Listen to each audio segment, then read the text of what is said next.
Hey everyone, here we go. This is my booking of Backlash, but first we've got to talk about a few things.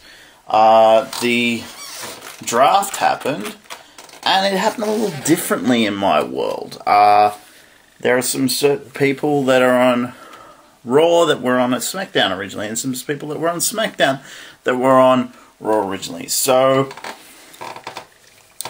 let me run through. Austin did not have that stipulation in his contract about a draft. So he is the first pick. Straight out of the gate, Ric Flair picks Stone Cold Steve Austin.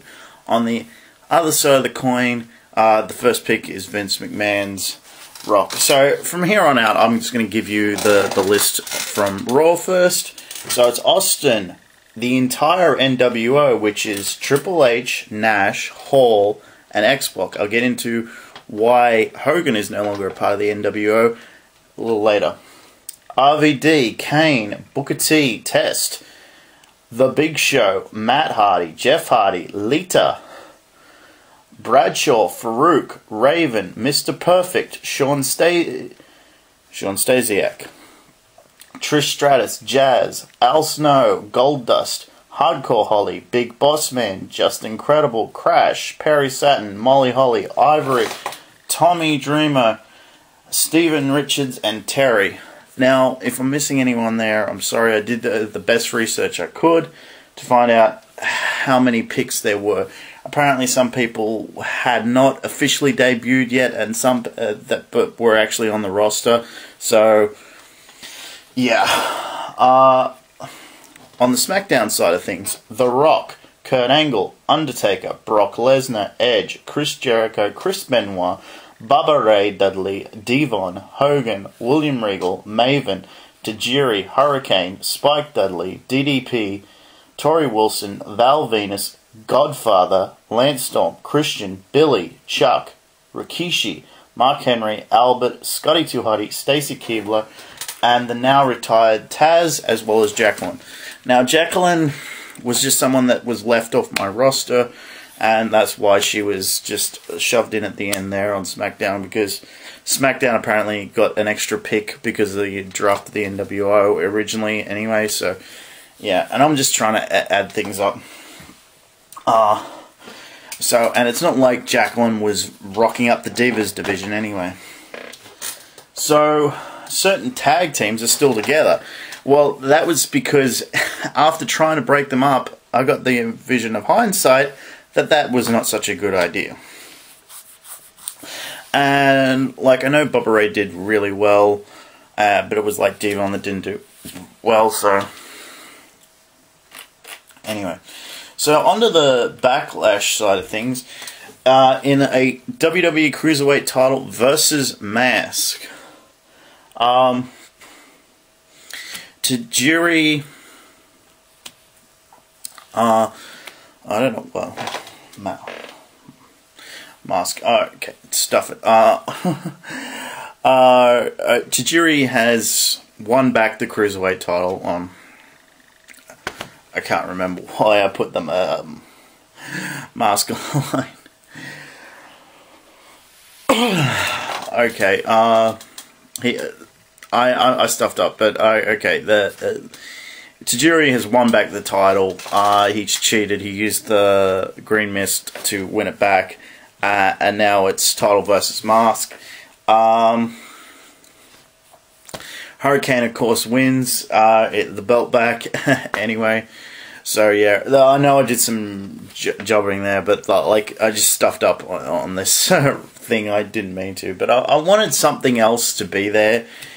Something else to be at stake at the pay-per-view anyway, so because I just didn't want another match for the sake of having a match, and I didn't want to make it a triple threat or anything. So anyway, European title, William Regal, the new European champion, who won it just before DDP got injured.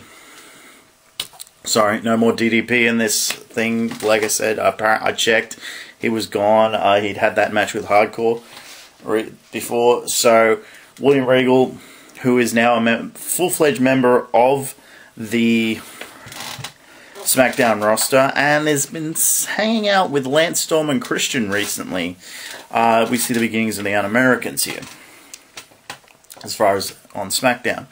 William Regal, using dirty tactics and a loaded hand, retains the European title and beats Rikishi. WWE Tag Team Titles. Booker T and Test defend against Hardcore Holly and Crash, as well as Scott Hall and X-Pac, and the APA, who are fully fledged on Raw.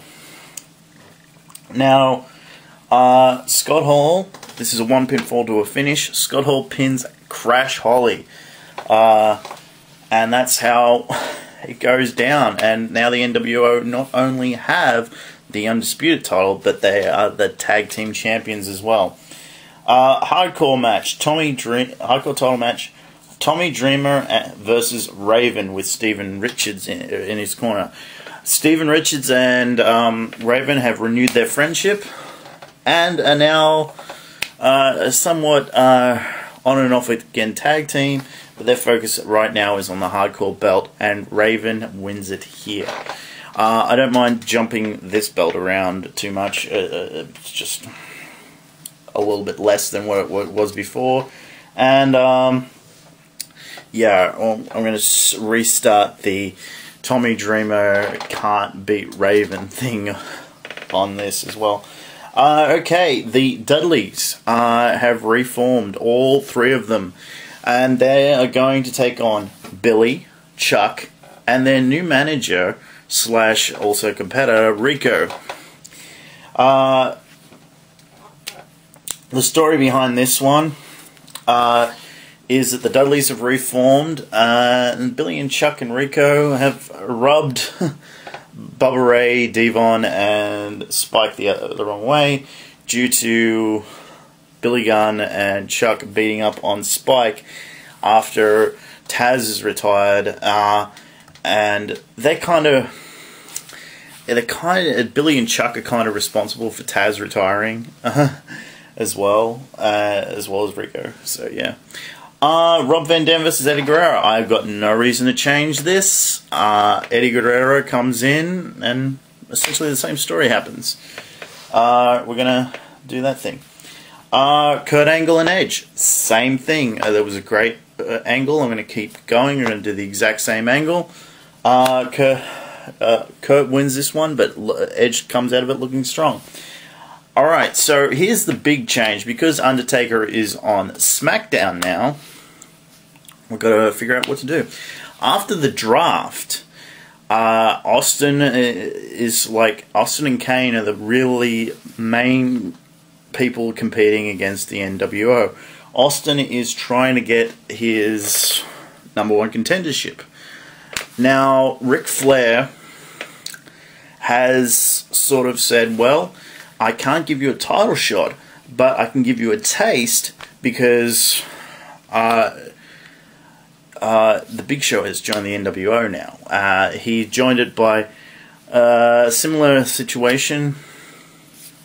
The NWO has sort of were after the draft. We're having a match against Big Show, Kane, and Austin, and Big Show sort of betrayed them.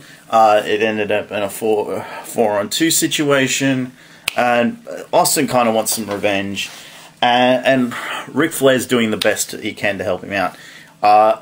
Thing is, Ric Flair can't add a stipulation to any match to disband the NWO. That is sort of been the thing. The only person that can disband the NWO is Vince McMahon. But he can do that. So he sort of let Ric Flair have them out of spite, because he can't really control them anymore. So yeah. Okay, now we come to our main event, which has been building since the night after WrestleMania.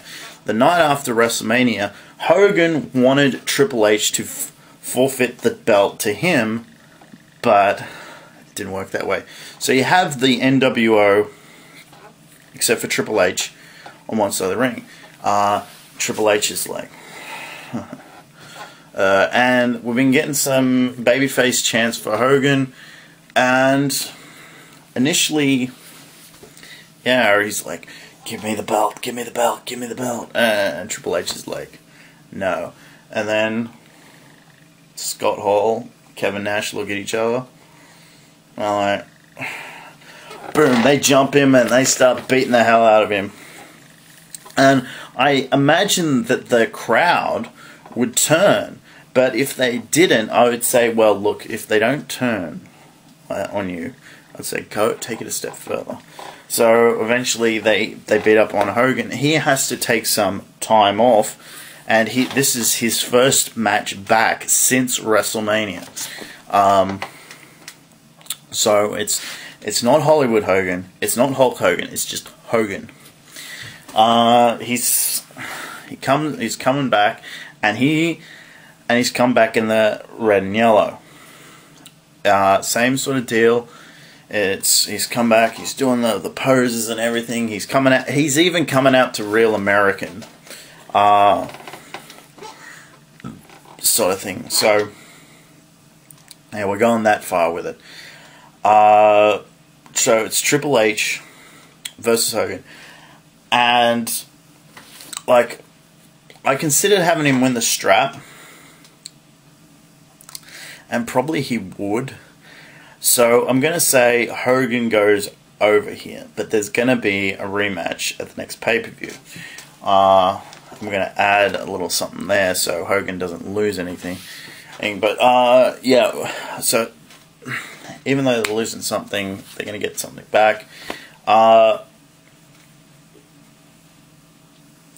So yeah, we're going to have an interesting situation here. So it's going to be, we've got Austin as the #1 contender, but as we all know, he's going to walk out soon. I can't change that. I'm going to probably have different reasons for it now. So yeah, and we've got Hogan, who's on SmackDown, but Hogan's on SmackDown, and Triple H is being protected by his father-in-law because the marriage has been reinstated and everything. It's all hunky-dory in the McMahon family now, so we don't have to do that fake. We're going to forget about the marriage.